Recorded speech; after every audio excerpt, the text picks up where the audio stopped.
আজ ভারতে মুসলমানদের সাথে যা কিছু ঘটছে সেটি আপনারা সকলেই জানেন, কিন্তু আজ থেকে 1400 বছর আগে আমাদের প্রিয় রাসূল সাল্লাল্লাহু আলাইহি ওয়াসাল্লাম একটি হাদিসে ভবিষ্যৎবাণী বর্ণনা করে গেছেন, যেটি আগামীতে ঘটতে চলেছে। হযরত সাওবান রাদিয়াল্লাহু আনহু বর্ণিত একটি অত্যন্ত গুরুত্বপূর্ণ এবং সহিহ হাদিস।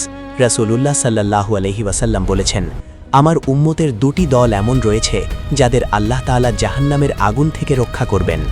এক, সেই দল যারা হিন্দুস্তানে, ভারতবর্ষে বা উপমহাদেশে যুদ্ধ করবে, এবং দুই, সেই দল যারা ঈসা ইবনে মারিয়াম আলাইহিস সালামের সাথে থাকবে। হাদিসে স্পষ্টভাবে হিন্দুস্তানের অভিযানকে বিশেষভাবে উল্লেখ করা হয়েছে।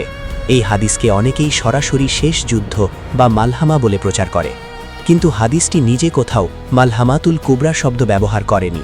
মালহামাতুল কুবরা বা দ্য গ্রেট ওয়ার মূলত মুসলিম বনাম রোমান বা বাইজেন্টাইন বা ওয়েস্টার্ন অ্যালায়েন্স যুদ্ধ হবে শাম বা সিরিয়া অঞ্চলে।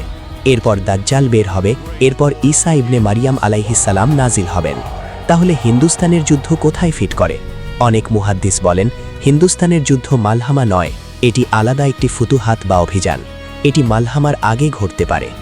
আপনি এই যুদ্ধের জন্য প্রস্তুত তো?